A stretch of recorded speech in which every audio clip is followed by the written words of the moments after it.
गणेशाय नमः। ओम परमात्मा के नमः। ओम मैं कृष्ण भगवान को कोट कोट प्रणाम करती हूँ, राधा रानी को कोट कोट प्रणाम करती हूँ। राधा रानी भगवान कृष्ण मेरी कहते हैं कि मुझे सद्बुद्धि देवे, ज्ञान का मार्ग मुझे दिखावे, ज्ञान दें मुझे। कहते हैं कि ज्ञान का मार्ग खुलने से सारे मार्ग खुल जाते हैं। तो मैं यही प्रार्थना करती हूँ भगवान कृष्ण से कि मुझे राधा का प्यार मिले, कृष्ण का ज्ञान मिले और सत्कर्म करने की मेरे लिए बुद्धि दे। कहते हैं सत्कर्म ज्ञान जिसके अंदर होता है उसके अंदर गंगा की तरह से प्रभाव। कहते हैं कभी ज्ञान खत्म नहीं होता है। तो मैं वो ही चाहती हूँ और मैं कृष्ण को नमन करती हूँ, राधा रानी को नमन करती हूँ और जितने भी हैं संसारी जो यूट्यूब वाले फेसबुक वाले जितने भी हैं उन सबको श्री कृष्ण नमः।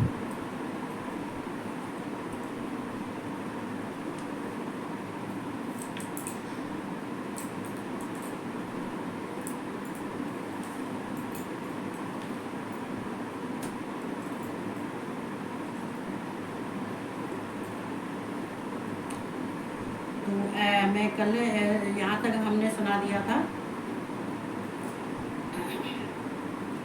ये कहते हैं और जहाँ भगवान कृष्ण अर्जुन को बता रहे हैं कि जिनकी दृष्टि में तू पहले बहुत सम्मानित होकर अब लगता को प्राप्त होगा, वे महारथी लोग तुझे भय के कारण युद्ध से हटा हुआ मानेंगे।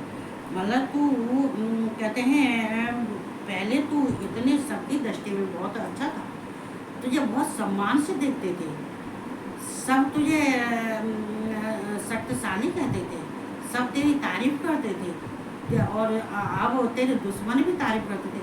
अगर तू अब युद्ध से पीछे हट जाएगा तो ये सब तेरी बुराई करेंगे।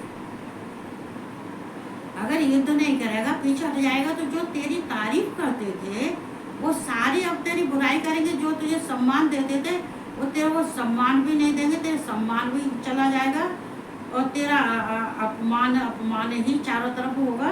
तो और तू लंका को प्राप्त होगा। तो हे महारथी लोग तुझे भय के कारण युद्ध से हटा हुआ मानेंगे। सब कहेंगे कि ये डर की वजह से अर्जुन तो बहुत शक्तिशाली था, अरे कृष्ण तो इसके सारथी थे। जब भगवान इसके सारथी हैं और इतना ये शक्तिशाली होते हुए भी और इतना ज्ञान और बुद्धि इसमें होते हुए भी और ये डर की वजह से युद्ध से भाग रहा है, ये सबको कहते हैं। ये हमारा क्या ये बनती तो बहुत अच्छी है, इतनी अच्छी बनती है, बड़ी ज्ञानी बनती है, लेकिन जब तो ज्ञान का कोई कार्य नहीं करती है तो किस बात की ज्ञानी? तो कौन कहेगा? कहते हैं जब हम अपने कार्य से पीछे हट जाते हैं तो सब हमारा अपमान करते हैं।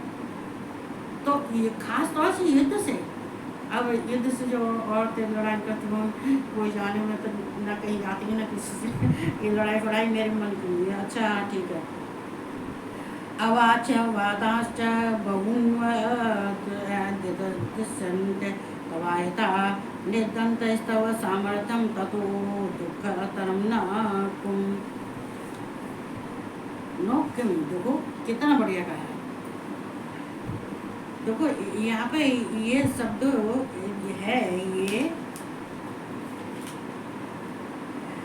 निर्दंत स्तव सामर्थ्यम ततो दुख तरम न कम।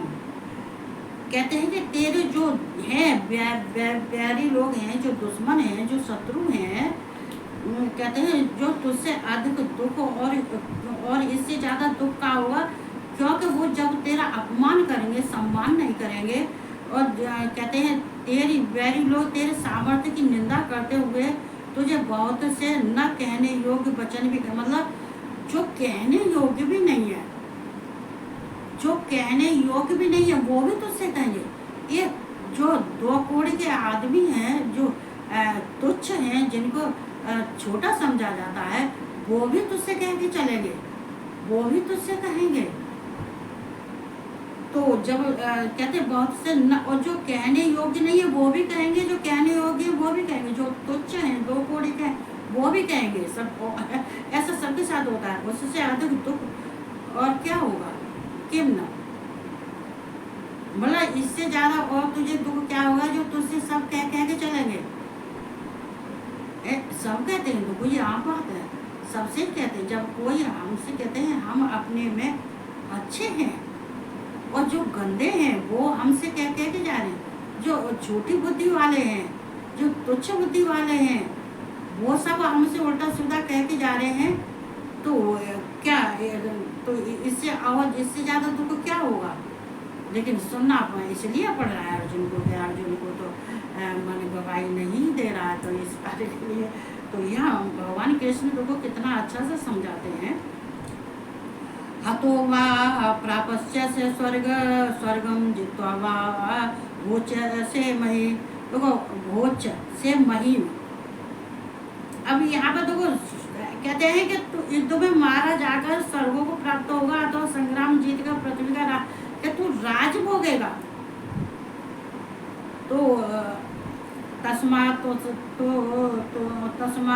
तिष्ठ कौन्ते युद्धाय कृत निश्चय तस्मा। तो यहाँ देखो क्या है, या तो तू युद्ध में मारा जाकर स्वर्गों को प्राप्त होगा अथवा संग्राम में जीत कर पृथ्वी का राज भोगेगा। इस कारण अर्जुन तू युद्ध के लिए निश्चय करके खड़ा हो जा। कौन थे?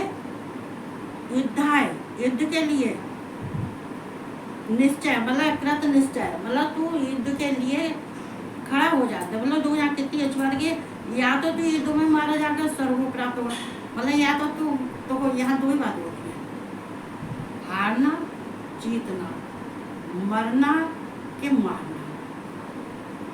या तो युद्ध में जाके जीत ही जाएंगे, नहीं तो हार ही जाएंगे, या तो हम मार ही जाएंगे या हम किसी को मार ही देंगे। तो या तो तू युद्ध में मारा जाकर स्वर्ग को प्राप्त होकर अथवा संग्राम में जीत कर पृथ्वी का राज भोगेगा। अगर तू मान ले युद्ध में जीत भी गया या फिर क्या कहते जीत भी गया, तो तू क्या कहते तुझे स्वर्ग मिलेगा, राज का पृथ्वी का राज भोगने को मिलेगा। ये अर्जुन तू युद्ध के लिए निश्चय करके खड़ा हो जा। तू युद्ध करने के लिए अपने मन में निश्चय कर, अपने मन को तसल्ली दे, सांत्वना दे, शांति दे और सोच, और सारा सोच विचार करके तू युद्ध के लिए तैयार हो जा, युद्ध भूमि में तू खड़ा हो जा।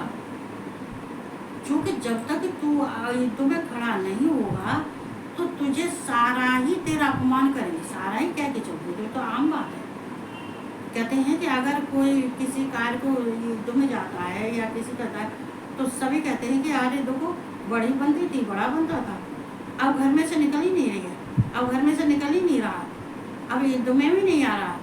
तो देखो हर एक बार ये युद्ध ही नहीं है, हर एक चीज़ के लिए ये हर एक बारे में जो शत्रु होते हैं उनको मौका मिल जाता है।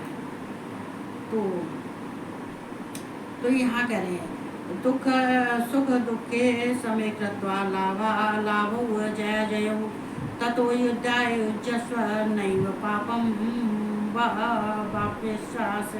देखो यहाँ पे देखो पापम व अपस्य से, देखो यहाँ पे संधि विच्छेद है, पापम व अपस्य से।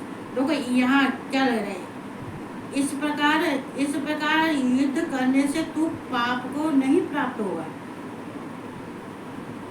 पापम व अपस्य से मतलब पाप को प्राप्त नहीं होगा। तो यहाँ जय और पराजय, लाभ हान और सुख और दुख सब समान समझकर उसके बाद युद्ध के लिए तैयार हो जा। इस प्रकार के युद्ध करने से तू पाप को नहीं प्राप्त होगा। मतलब देखो जीवन में हान लाभ अपयश दुख सुख गर्मी सर्दी जो कुछ भी हमारे जीवन में है उसको हमें समान रखना चाहिए, समान दृष्टि से रखना चाहिए, उनमें समानता रखनी चाहिए। तो हम अगर समानता नहीं रखते हैं तो अगर कहते हैं कि गृहस्थ में रह के भी कोई कैसे स्वभाव का है, कोई कैसे स्वभाव का है, कोई कैसे स्वभाव, जब हम कहते हैं अपने में समानता नहीं लाते हैं तो ये घर हो या बाहर हो, चाहे युद्ध हो, चाहे कुछ भी हो, तो वहाँ पे क्या होता है, परेशानियाँ बढ़ती हैं। तो यहाँ कह रहे हैं युजस्व नैवं पापम व अपश्यस ततो युद्धात्। देखो जय पराजय ये लाभ हानि सुख दुख इस इनको तो समान समझ। ये तो इनको किसी को ज़्यादा मत करेगा, अरे कि मेरे पराजय हो गई, मेरी जीत नहीं हुई, क्या मुझे हानि हो गई है, क्या मुझे दुख मिल गया है, क्या मुझे सुख। ये सारे जो हानि लाभ सुख दुख जय पराजय जीत और हार ये सब में समान रखेगा, तभी तो युद्ध करने के कारण होगा। उसके बाद युद्ध के लिए तैयार हो जा। अपने में समान कर, अपने में शांति ला, सोच, अपने में कहते हर एक चीज़ की समानता ला, हर एक चीज़ के विचारों की भी समानता, देखने की भी समानता, भाव की भी समानता, ये सब जब सब में समानता आ जाएगी तो इस प्रकार युद्ध करने से तू पाप को नहीं प्राप्त होगा। तो जब तेरे अंदर कुछ माल नहीं ऐसा होगा कि ये मेरे थे, ये मेरे पिता माँ हैं, ये मेरे गुरु हैं, ये मेरे भ्राता हैं, ये मेरे भाई हैं, ये मेरे ससुर, इन सब में जब समानता ले आएगा, केवल युद्ध तुझे दिखाई देगा, अपने में शांति लाएगा। कहते हैं कि अपने विचार अच्छे विचार शुद्ध विचार करके चिंतन करके जो है जब तू करेगा तो तू ऐसे करने से तुझे पाप नहीं लगेगा। अब तो वो सोचने वाली बात होती है कि कभी कभी क्या कहते हैं कि हमारे अंदर कभी कभी गंदी सोच रहती है, तो जो कहते हैं मैनिफेस्ट करते हैं, जो मैनिफेस्ट करता है किसी बात को तो भगवान फिर उसी कार्य को करते हैं। ये सोचने वाली बात है। भगवान की कभी अगर हम भगवान की पूजा सेवा करने जाते हैं, जो तुम मैनिफेस्ट करोगे तुम्हें वो ही मिलेगा। अगर तुम किसी का बुरा चाहते हो तो वो ही तुम्हें मिलेगा, तो तुम्हारा बुरा होगा उसका भला हो जाएगा। ये हकीकत है। ऐसा ते अवेता सांख्य के बुद्ध योगे तमाम सड़ बुद्धया युक्तो या पार्थ कर्म बंधम प्रहास्य से। देखो ये बुद्धया युक्तो या पार्थ कर्म बंधम प्रहास्य से, मतलब ये कर्म बंधन होते हैं ना, ये कभी कभी कर्म बंधन भी हमको बहुत परेशानी में डाल देते हैं। ये तभी तो देखो कर्म बंधन का ये शिव पुराण में कितना बताया है। आधा शिव पुराण कर्म बंधन पे गया है, आधा वो आज कृष्ण अर्जुन को बता रहे। ये पार्थ यह बुद्ध तेरे लिए ज्ञान योग के विषय में कही गई है, और अब तू इसको कर्म योग की विषय में सुन। जिस बुद्धि से युक्त हुआ तू कर्मों के बंधन को भली भांति त्याग देगा, अर्थात सर्वथा नष्ट कर डालेगा। मतलब अपने कर्म बंधन को, मतलब तू ज्ञानी है, ज्ञान योग में है, तू ज्ञान योग में होता है तो तू ज्ञानी होता है और तू अच्छा होता है, तेरे अंदर बुद्धि अच्छी होती है, तेरी सोच अच्छी होती है।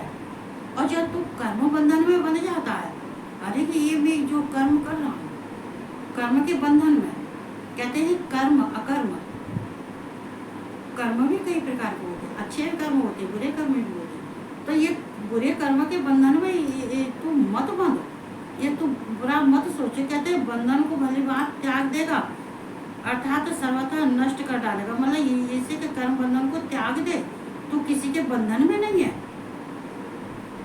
और ना ही कोई तेरे बंधन में है, ना ही तेरे बंधन में कोई है, ना कोई तेरे बंधन में है। सब अपना अपना देख रहे हैं, अपना अपना कर रहे हैं। तो युद्ध में होता ही यही है। जब युद्ध होता है ना तो कोई किसी को नहीं देख पाता। फिर तो कहते हैं कि जब हमसे ही हो रहा है तो फिर हमसे ही हमें किस पैतरे से हमें निकलना चाहिए, किस पैतरे से हमको किसी को मारना चाहिए, क्या करना चाहिए। तो इस बंधन को तू त्याग दे, इसको नष्ट कर दे। भगवान कृष्ण कहते हैं नेहा विक्रम नाशो अस्ते प्रत्यवायो न विद्यते स्वल्पमप्यस्य धर्मस्य ध्यायते मैं तो भयात। तो मैं तो भयात। इस कर्म योग में आरंभ का अर्थात बीज का नाश नहीं है। जो ये कर्म कर्म योग, तो जो कर्म योग होता है, जो योगी होता है, जो कर्म होता है, तो कहते हैं आरंभ का और न अंत का कोई बीज नहीं होता है। कहते हैं आरंभ ही अंत है, अंत ही आरंभ है, और उल्टा फलस्वरूप दोष भी नहीं है, और इसका कोई दोष भी नहीं, बल्कि इस कर्म योग रूप धर्म का थोड़ा सा भी साधन जन्म मृत्यु रूप महान वैसे रक्षा कर लेता है। मतलब कहते हैं कि जब कर्म योग, ये कर्म धर्म, अगर कर्म योग हमें करने से, हमें योग द्वारा कर्म करने से अगर थोड़ा सा भी धर्म रहता है, तो हम कितना भी पाप कर लें, कितना भी कुछ भी कर लें, पर हमें दोष नहीं लगता है। लेकिन कर्म योग से, कहते योग से कर्म करे और फिर थोड़ा सा कहते कि कर्म योग अर्थ का धर्म का कार्य जो कर्म योग से करता है, तो उसका थोड़ा सा भी धर्म हमारा पाप को नहीं हमें छूने देता है, हमें उससे पाप नहीं लगता। अगर थोड़ा सा भी धर्म होगा तो मृत्यु रूप महान भय से रक्षा कर लेता, और फिर वो हमारी रक्षा भी करता है। तो वो धर्म कहते हैं कि हमारे आगे आगे धर्म चलता है, हम कहाँ चलते हैं? पीछे पीछे। धर्म कहाँ चलता है? आगे आगे। क्यों चलता है आगे आगे? धर्म इसलिए आगे आगे चलता है कि मैं, धर्म कहता है मैं आगे चल रहा हूँ, तू मेरे पथ पे आ, तू कितना भी पाप कर लेगा, कुछ भी कर लेगा, अगर तू धर्म को थामे रहेगा तो मैं तुझे नष्ट नहीं होने दूंगा। लेकिन धर्म को थामने के लिए योग और साधना की जरूरत होती है। जो योगी होते हैं और जो अच्छे कर्म करने वाले होते हैं, तो वो धर्म को कहते हैं अपने विचारों से, अपने कर्मों से धर्म को बांध लेते हैं। फिर चाहे तुमसे कितना भी कुछ हो, लेकिन धर्म तुम्हें छोड़ के नहीं जा सकता, और मृत्यु से भी रक्षा करता है। व्यवसायात्मिका बुद्धि रेखे कुरुनंदन बहुशाखा हिरण्यतांच बुद्धयो अव्यवसाय नाम। देखो बुद्धयो, बुद्ध अव्य साय नाम, मतलब देखो यहाँ पे इसके कहते हैं कि सकाम मनुष्य की बुद्धियां निश्चय ही, कहते हैं सकाम मनुष्यों की बुद्धियां निश्चय ही बहुत वेद वाली और अनंत होती हैं। बुद्धयो अव्य व साय नाम, कहते हैं बहुशाखा अन्यताश्च। हे अर्जुन, इस कर्म योग में निश्चयात्मक बुद्ध एक ही होती है। देखो बुद्ध तो हमेशा एक ही होती है, बुद्धि अकेली एक ही होती है। अब बुद्धि को तुम किस मार्ग पे ले जाओ, क्या सोचो, बुद्धि से क्या करवाना चाहती हो, बुद्धि तुमसे क्या करवाना चाहती है? बुद्धि तो एक ही होती है, अनेक बुद्धियां नहीं होती। किंतु अस्थिर विचार वाले विवेकहीन सकाम मनुष्यों की बुद्धियां निश्चय ही बहुत वेदों वाली अनंत होती है। अब वेदों वाली तो अनंत इसलिए होती है, बुद्धि तो एक ही होती है। किस मार्ग पे ले जाए, कहाँ ले जाए? अच्छा बुरा सोचने वाले कौन होते हैं? हम ही तो होते हैं। क्या अच्छा है क्या बुरा है, ये इतने भेद होते हैं। कहते हैं कि इस बुद्धि को अनेकों भेदों में डाल देते हैं, हम अनेकों रास्तों पे ले जाते हैं, अनेकों भ्रम में डाल देते हैं, अनेकों बार तो सोचते हैं, अच्छा भी सोचते बुरा भी सोचते। तो जब ये बुद्धयो अव्य व साय नाम, कहते हैं सधन नाम, तो ये सकाम, कहते हैं ये सकाम मनुष्य की बुद्धियां निश्चय ही बहुत वेदों वाली अनंत होती। बेशक मनुष्य सकाम हो, मतलब सकाम कहते हैं कि जो है किसी को अपने जो काम करते हैं उस काम के लिए हमें किसी पर आश्रित नहीं होना होता है, या मनुष्य की बुद्धि सकाम काम करती है, अच्छा काम करती है। लेकिन भेद ऐसे हो जाते हैं कि बहुत शाखाएं निकल जाती हैं उसकी, भेदों की शाखाएं बहुत होती हैं। भ्रमित के कहते हैं भ्रमित होते हैं, तो भ्रमित होने वालों के लिए बुद्धि अनेक स्थानों पर जाती है, अनेक जगहों पर जाती है, चारों तरफ घूमती है, और हालांकि सकाम काम करने जा रहा है, कोई ऐसा नहीं है कि कोई भैया गलत कार्य करने जा रहा है, लेकिन बुद्धि प्रमत्त हो रही है। तो बुद्धि अस्थिर बुद्धि है। जब हम बुद्धि को स्थिर कर लेते हैं तो फिर हम अच्छा सोचते हैं। अस्थिर बुद्धि तो भागती है चारों तरफ। यामिमाम पुष्पताम वाचम प्रवदन्त्य विपच्यतः वेदवादरताः पार्थ नान्यदस्तीत वादनः कामात्मान स्वर्ग परा जन्म कर्म फल प्रदाम क्रिया विशेष बहुलाम भोगय्य स्वर्गतम प्रति देखो भोगय्य ऐश्वर्य मतलब यहाँ पे देखो भगवान बहुत अच्छा कहा है। भोगैश्वर्य प्रसक्तानां तया प्रहत चेतसां व्यवसायात्मका बुद्धः समाधौ न विधायते। हे अर्जुन, जो भोगों में तन्मय हो रहे हैं और जो भोगों में तन्मय हो रहे हैं, जो कर्म फल के प्रशंसक वेद वाक्यों में ही प्रीत रखते हैं, जो वेद वाक्यों में प्रीत रखते हैं, जो कहते हैं कर्म ऐसे कर्म करते हैं जिससे कि प्रशंसा होती है, और वेद वाक्यों में ऐसी वैसी जगह पे अब अपने ध्यान को नहीं लगाते, वेद वाक्यों में ही प्रीत रखते हैं। वो ऐसे मनुष्य जो सकाम मनुष्य होते हैं वो वेद वाक्यों में ही प्रीत रखते हैं, वेद वाक्यों में ही अपने को कहते हैं शुद्ध विचार रखते हैं, जिनकी बुद्धि में स्वर्ग ही परम प्राप्य वस्तु है और जो स्वर्ग से बढ़कर दूसरी कोई वस्तु ही नहीं है। ऐसे कहने वाले वे अविवेक जीन इस प्रकार के जिस पुष्पत अर्थात दिखाऊ शोभा युक्त वाणी को कहा करते हैं। मतलब देखो यहाँ पर जिनकी बुद्धि में स्वर्ग ही परम प्राप्य वस्तु है, मतलब जिनके बुद्धि में स्वर्ग, अगर स्वर्ग बसा हुआ है, स्वर्ग उनके बुद्धि में ये है कि भाई मुझे तो स्वर्ग मिलना चाहिए, स्वर्ग, तो कहते हैं ये स्वर्ग से बढ़कर दूसरी कोई वस्तु ही नहीं है। ऐसा कहने वालों को अविवेकी जन इस प्रकार की जिस पुष्पत अर्थात दिखाओ शोभा युक्त वाणी को कहा कर, जो इस कहते कि उनकी वाणी इतनी अच्छी होती है, कहते हैं पुष्पों के समान होती है, वो जो कहते हैं वो इस वाणी को जो कहा करते हैं तो वो बहुत सिद्ध पुरुष सिद्ध होते हैं और वो साहसी होते हैं और अच्छे विचार वाले होते हैं, जो कि जन्म रूप कर्मफल देने वाली एवं भोग तथा ऐश्वर्य की प्राप्ति के लिए नाना प्रकार की बहुत सी क्रियाओं का वर्णन करने वाली है, उस वाणी द्वारा जिनका चित्त हर लिया गया हो। अब देखो जिनका चित्त वाणी अच्छी है, सब कुछ अच्छा है और वेदों से प्यार है, वेदों में लगन है, ये स्वभाव भी अच्छा है, साहस भी है और प्रशंसनीय भी है, सब कुछ है, लेकिन प्राप्ति के लिए नाना प्रकार की बहुत सी क्रियाएं वर्णन करने वाली उस वाणी द्वारा जिनका चित्त हर लिया गया है, जो भोग और ऐश्वर्य में अत्यंत आसक्त हैं, उन पुरुषों की परमात्मा में निश्चयात्मक बुद्धि नहीं होती। कहते हैं जो ऐसे होते हैं जिनमें आसक्ति होती है, ये मैं समझो, जिनमें आसक्ति होती है तो उनकी बुद्धि खत्म हो जाती है।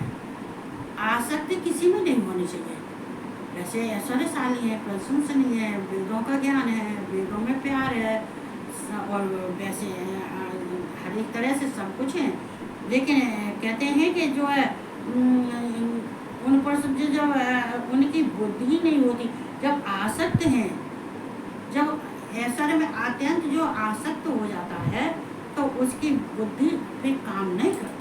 आसक्ति वाले कोई हो, हम भी हो, कोई भी हो, अगर कोई किसी में आसक्ति कर लेता है तो उसको मोक्ष नहीं मिलता, न स्वर्ग मिलता है, लेकिन हालांकि वो कार्य उसका ज्ञान बुद्ध स्वर्ग जैसा है। स्वर्ग कहते हैं स्वर्ग के लिए हुआ है, राज भोगने के लिए हुआ है, लेकिन कहते हैं कि आसक्ति उसमें अर्जुन की आसक्ति इतनी हो गई थी जिससे कि भगवान कृष्ण समझाते परेशान है। त्रयी गुण विषया वेदा निस्तय्य गुणो अर्जुन निर्द्वंदो नित्य सत्वस्थो निर्योग क्षेम आत्मवान निर्योग क्षेम। देखो हे अर्जुन, वेद उपयुक्त प्रकार से तीन गुणों के कार्य रूप समस्त भोगों एवं उनके साधनों का प्रतिपादन करने वाले हैं। वेद उपर्युक्त प्रकार से 3 गुणों के कार्य रूप, देखो ये वेद के ये सत्य रज तम, ये त्रिगुणात्मक, ये 3 गुण है। और कहते कार्य 3 गुणों के कार्य रूप समस्त भोग एवं उनके साधनों का प्रतिपादन करने वाले, ये जो कार्य करने वाले होते हैं, ये 3 गुण हैं, इन्हीं के अनुसार कार्य किए जाते हैं और इन्हीं के अनुसार भोग मिलता है। कहते हैं ये 3 गुणों को ही भोगता है और साधन, और ये ही साधन है मनुष्य के, ये 3 गुण होते हैं, ये ही साधन है। अब किस गुण को अपनाना चाहते हो, ये तो सब ये तुम्हारे ऊपर है। तो यहाँ कह रहे हैं इसलिए तू उन भोगों एवं उनके साधनों में आसक्तिहीन हर्ष शोकाद द्वंद्वों से रहित नित्य वस्तु परमात्मा में स्थित योग क्षेम को, योग क्षेम बाह्यम न चाहने वाला और स्वाधीन अंतःकरण वाला हो। भगवान यहाँ कह रहे हैं तू किसी में आसक्ति मत कर, किसी का हर्ष शोक, इससे तुझे क्या मतलब कि किस कार्य में मुझे शोक हो रहा है, किस कार्य में मुझे हर्ष हो रहा है, किस कार्य में किस में मेरी आसक्ति है, किसको मैं क्या करूं, मतलब किसी में आसक्ति मतलब ये जो चाहने वाले होते हैं स्वाधीन अंतःकरण वाला, मतलब तू अपने अंतःकरण वाला बन, तू अपने मन से सोच, अच्छा सोच और शुद्ध पवित्र अंतःकरण करके उसको विचार। कहते हैं स्वाधीन अपने अंतःकरण वाला बन, तू सबकी मत सोच। ये सब चीज जो है वो नष्ट होने वाली है, ये सारी जो जगत की सारी चीजें वो नष्ट है, वो नष्ट तो थी ही थी। ये कहते हैं ये कभी जो विनाशशील चीज होती है वो तो उनका तो विनाश होता ही है, नष्ट होती है, ये तो आने जानी है। ये आज जो चीज आ गई वो नष्ट हो गई, कल फिर दोबारा से फिर वो आ गई, फिर वो तो ये जगत है। ये कहते हैं किसी में तो किसी के वो मन नास्तिक आसक्ति मत रख किसी में। यावानर्थ उदपाने सर्वतः संप्लोतके तावान सर्वेश वेदेश ब्रह्मणस्य विजानतः। सब ओर से परिपूर्ण जलाशय के प्राप्त हो जाने पर छोटे जलाशय में मनुष्य का जितना प्रयोजन रहता है, ब्रह्म को तत्व से जानने वाले ब्राह्मण का समस्त वेदों में उतना ही प्रयोजन रह जाता है। देखो कहते नहीं है कि मनुष्य को, यहाँ पे भगवान कह रहे हैं यावान अर्थ वो तो पाने सर्वत है, सब ओर से परिपूर्ण जलाशय के प्राप्त हो जाने पर, मतलब जलाशय में मतलब इतना जल हो जाने पर कहते हैं कि जलाशय मतलब कुछ भी होता है, समुद्र भी होता है, कहते हैं नदियाँ भी होती हैं, जो भी होते हैं। तो जब जलाशय के प्राप्त हो जाने पर और भरपूर जलाशय प्राप्त हो जाने पर जलाशय में मनुष्य का जितना प्रयोजन रहता है, ब्रह्म को तत्व से जानने वाले ब्राह्मण का समस्त वेदों में उतना, मतलब जितना जलाशय तो बहुत है। कहते हैं कि जलाशय के हमारे समुद्र तालाब नदियाँ सारे बह रहे हैं, लेकिन हमें अपने प्रयोजन के लिए जितना चाहिए उतना हमें लेना चाहिए, वो उतना ही जरूरी होता है। कहते इसलिए ब्रह्म को तत्व से जानने वाले ब्राह्मण का, जो ब्रह्म तत्व को जानने वाले ब्राह्मण का समस्त वेदों में उतना ही, वेद तो 4 हैं, लेकिन क्या कहते हैं ब्राह्मण कहते हैं कि उसके तत्व को जानने के लिए अपने सामर्थ्य के अनुसार ही वो उसमें लेते हैं, वेदों को उतना ही प्रयोजन रह जाता है। मतलब ब्राह्मण का समस्त वेदों में उतना ही प्रयोजन रह जाता है जितना कि वो उसको जरूरी होता है। तो कर्मण्य वादका रस्ते माँ फलेश कदाचन माँ कर्म फल हेत भूर्माते संगो अस्त कर्माण। तो वो अस्तत्व है, तेरा कर्म करने में ही अधिकार है, उसके फलों में कभी नहीं। मतलब तू अपना कर्म कर, तू फल की इच्छा मत कर, फल देने के लिए तो मैं बैठा हूँ, मैं हूँ, अच्छा करने के लिए हुआ हूँ। तू अगर अच्छा कार्य करेगा तो फल तो मैं तुझे दूंगा ही दूंगा। तू फल की चिंता मत कर। भगवान तो सभी कहते हैं, शिव पुराण में कहते हैं तुम कर्म करो, फल की इच्छा मत करो। तो इसलिए तू कर्मों के फल का हेतु मत कर हो, तथा तेरे कर्म न करने में भी आसक्त न हो। मतलब तेरी ऐसा तू मत कर जो तेरे कर्म करने में आसक्ति हो। तू कर्म कर, मतलब ऐसा कर्म मत कर कि जो तेरी इसमें आसक्ति है, हाँ मुझे करना है, लेकिन तू हाँ फल की इच्छा मत कर, तू अपने कर्मों को कर। तो फल तो मैं फल देने के लिए, फल तो मैं तुझे कहते हैं तू कर्म अच्छा करेगा तो फल की चिंता मत कर, उसके लिए तो मैं बैठा हूँ। योगस्थ है कुर कर्माण संगत्वा धनंजय सिद्धय सिद्धयो है समो भूत्वा समस्त योग उच्यते। देखो ये कितने रहा है तो बोला सिद्ध है सिद्धयो है समो भूत्वा समस्तम योग उच्यते। उच्चते माने ऊंचे अच्छे योग। ये धनंजय तू आसक्त को त्याग कर तथा सिद्ध और असिद्ध में समान बुद्ध वाला होकर योग में स्थित हुआ कर्तव्य कर्मों को कर समर्थ ही योग कहलाता है। यहाँ पर देखो भगवान कृष्ण कितना बढ़िया समझाया उसने। देखो जी हम सबके लिए भी है, हर एक इंसान को देखो किसी में आसक्ति करोगे तो कुछ नहीं मिलेगा। आसक्ति बहुत बुरी होती है, बहुत बुरी। ये आसक्ति जितनी बुरी होती है उतनी अच्छी भी होती है। आसक्ति हम लोग कहते आसक्ति नहीं होनी चाहिए, होनी चाहिए। आसक्ति जितनी बुरी होती है उतनी अच्छी भी होती है। क्यों अच्छी होती है? तो भगवान में आस्था रख, तो भगवान में आसक्ति बढ़ा, तू इन शत्रुओं में आसक्ति मत बढ़ा, इन शत्रुओं को मत दे। चूंकि तू शत्रुओं में आसक्ति बढ़ाएगा तो तुझे ये तू धर्म युद्ध कैसे करेगा? तू युद्ध क्षेत्र में जाके युद्ध कैसे करेगा? इन सबसे युद्ध कैसे करेगा? तू तो हार ही जाएगा। इसलिए आसक्ति भगवान में रखनी चाहिए। आसक्ति दोनों तरह की होती है, अच्छी भी होती है, खराब भी होती है। खराब आसक्ति होती है वो हमारे लिए दुखदायी है।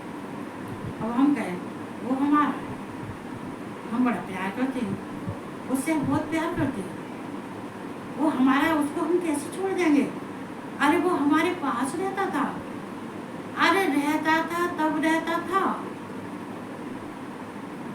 और जरूरी नहीं है जो रहता था सो अब रहेगा। जो हम आसक्ति लिए बैठे हैं ये हम अपने को कष्ट दे रहे हैं, हम अपने भविष्य को बिगाड़ रहे हैं, हम अपने सारे जन्मों को भी बिगाड़ रहे हैं और अपने मोक्ष और स्वर्ग को भी बिगाड़ रहे हैं। क्योंकि जो नहीं था उसमें आसक्ति नहीं करो, जो है अच्छा है उनमें आसक्ति बढ़ा, जितनी बढ़ा सको जितनी बढ़ा। हम भगवान के बिन नहीं रह सकते, हम कृष्ण के बिन रह नहीं सकते, हाँ नहीं रह सकते, हम शिव के बिन नहीं रह सकते, हम नहीं रह सकते। आसक्त को त्याग कर तथा सिद्ध और असिद्ध में समान बुद्ध वाला, मतलब सिद्ध और असिद्ध कहते हैं कि जो अच्छा हो या बोध हो, कहते हैं सिद्ध असिद्ध समान बुद्ध वाला। मन इसमें जो अगर तुझे किसी की सिद्धि हो या न हो, समान बुद्ध वाला होकर अगर तुझे जिसमें आसान कुछ दिखाई दे रहा है या आसान नहीं दिखाई दे रहा है, या तुझे कोई चीज़ कठिन लग रही है या सिद्ध नहीं लग रही है, असिद्ध लग रही है, तो समान बुद्ध होकर योग में स्थित होगा, कर्तव्य कर्मों को कर। मतलब योग देखो, ये योग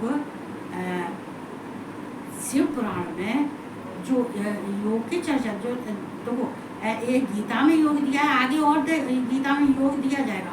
ये सांख्य योग और ये सारे योग जो दिए जाएंगे ये सब सुनने की। ये योग एक ऐसी चीज है कि हमको किसी के बंधन में बंधने नहीं देती। योग ऐसे नहीं आता है, हमको बहुत साधना पड़ता है, अपने को साधना पड़ता है, जो अपने अंदर खराब है उनको त्यागना पड़ता है, और हमको भगवान में ध्यान लगा के अपने योग साधना में डूबना पड़ता है, तब योग की प्राप्ति होती है, तब समानता आती है। ऐसी समानता नहीं आती है। हम लोग कहते अरे अरे तुम कहते हैं कि सब में समान हो। आदमी नहीं रह सकता बिना वो योग के, नहीं रह सकता है। तो योग इष्ट हुआ कर्तव्य कर्मों को कर, योग में रह के, और जो अच्छे कर्म जो तेरे कर्तव्य हैं उन कर्मों को कर, जो करने के लायक है वो कर्मों को कर, जो तेरे कर्तव्य हैं उनको कर। मैं उसके लिए नहीं मना कर रहा हूँ। समत्व ही योग कहलाता है। कहते हैं कि जो समान होता है, जो हमको योग के भी हमें तत्व जानने चाहिए। कहते हम योग का तत्व जानते हैं तो हमें आसानी से हम पार लग जाते हैं, आसानी से पार लग जाते हैं अगर हम योग को जानते हैं। और बिना योग के, बिना साधना के, देखो मैं इस पुराण में भी कहती हूँ, अभी भी कहा था, बिना योग बिना साधना के कहीं नहीं पहुँचोगे, नहीं पहुँचोगे। एक जन्म खराब हो गया तुम्हारा, आगे का भी होगा, ताते आगे का भी होगा। और भगवान कब तुम पर कृपा करेगा कोई भरोसा नहीं, कोई भरोसा नहीं है। आज जो हम करते हैं तो हमें करते करते भी 10 साल लग जाते हैं। एकदम हमें कोई आश्चर्य वाली चीज हमारे लिए सामने प्रकट नहीं हो जाती है कि हमारे सामने कोई प्रकट हो गया, हमें आश्चर्य हो गया, अरे यदि ये सब ये कैसे हो गया, ये तो हमें मालूम नहीं थी, ये तो हम जानते नहीं थे। अरे नहीं होगा, इसको बहुत सालों लग जाती है। योगियों को तो पूरी जिंदगी निकल जाती है योग करते करते, एक पैर पर खड़े होके एकांत में योग करते करते उनको पूरी जिंदगी निकल जाती है, तब योग साधना को प्राप्त कर पाते हैं, तब योग युक्त होते हैं। तो हमें भगवान कृष्ण जो हमें देते हैं वो हमें ध्यान करना चाहिए, उनके ज्ञान मार्ग पर चलना चाहिए। और हम कहते हैं कि ये भगवान शिव और कृष्ण ये दो ही हैं, सामर्थ्यवान हैं। हमें सब भगवानों में दो ही सामर्थ्यवान दिखाई देते हैं, इनको किसी दूसरे की जरूरत नहीं है। कृष्ण ने बचपन से लेके, एक कहते हैं जन्म से लेके और मृत्यु तक युद्ध युद्ध युद्ध युद्ध किया, सारे राक्षसों का विध्वंस कर दिया। सारे राक्षस थे जितने, भगवान शिव ने सारे राक्षसों का वध कर दिया, सारे राक्षस खत्म कर दिए, सारे राक्षसों को भस्म कर डाला। ये दो ही हैं, इन दो को तुम पकड़े रहोगे तो शायद मुझे दिखता है तुम अपने वंश परंपरा को भी बदल दोगे। हकीकत है, ये ज्ञान वंश परंपरा को बदल दोगे। और जो नहीं बदलता और दोनों ही बात कहते हैं, तो देखो गीता बात सब तरह की बात कहती है, सब तरह से समझाती है। जो नहीं बदलता है वो जीवन में नहीं बदलेगा। हकीकत है ये, वो जो कहते हैं बदलने वाला होता है वो उसको 7-6 महीने नहीं लगते हैं, वो सब कुछ बदल जाता है 1 सेकंड में। मैंने यहाँ मेरे सामने स्थितियाँ मेरी थी, वो तीनों लोगों में कोई उस स्थिति को स्वीकार नहीं कर सकता है, न उस स्थिति में रह सकता है जो मेरे सामने थी। तीनों लोगों को चैलेंज देती हूँ मैं, सारी जितनी ही शक्तियाँ हैं सबको भी चैलेंज देती हूँ। मेरे बराबर कोई सहन नहीं करता, और 1 सेकंडों में संकल्प लेके सब त्यागती गई, सब सब सब सब चुटकी बजा के संकल्प लिया, चुटकी बजाया, संकल्प लिया, चुटकी बजाया। अब यहाँ तक आई, जिस दिन भगवान मुझे समय देगा उस दिन मैं अपनी चर्चा करूँगी।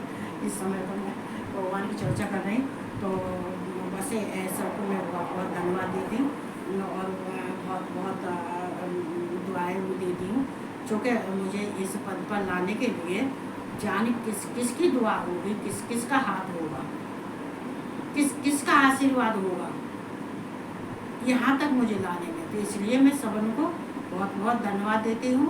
और कहते हैं कि भगवान की शरण में जाने के लिए हमें अपने से ही नहीं, बाहर वालों से भी हमें जब दुआएं मदद भगवान से बाहर वालों से मिलती है तभी हम सामर्थ्यवान हो सकते हैं। तो मैं बस इतना ही कह के कहते हैं कृष्ण के गीता का ज्ञान लो, शिव पुराण का, भगवान शिव का ज्ञान लो, इन दोनों को छोड़ो मत ही ना, और बुरों को अपने पास आने मत दो। संसार की जगत में मत पड़ो। ये संसार जगत में इतने होते हैं, इतने ही झूठे लफड़े, इतने मेरे अंदर किसी की एंट्री नहीं होने वाली है। अपना तो मैं वचन देती हूँ, चूँकि मैं संकल्प लेके कार्य करती हूँ। जो मेरे अंदर होता है वो मेरे बाहर भी होता है। जो कह दिया वो कह दिया। मेरे अंदर अब मेरे जीवन में किसी की एंट्री नहीं होगी। प्यार सबसे होगा, मतलब एंट्री किसकी नहीं होगी? उनकी नहीं होगी जो कि छल, झूठ, कपट, धोखा